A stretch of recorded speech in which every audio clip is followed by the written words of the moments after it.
Katrina, from the details of this project, I do want to show you that you can pop down into the Measurements tab.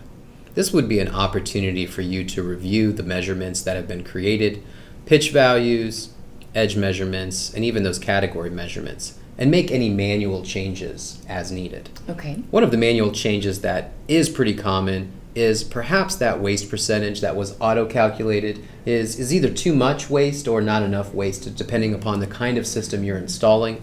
So you could go in and manually change that to a larger or smaller waste percentage. Gotcha. So there I've changed it to 15%, and then I don't have any save button here. I can just tap anywhere on the screen or into another column, and that waste percentage will be set now at 15%. Great.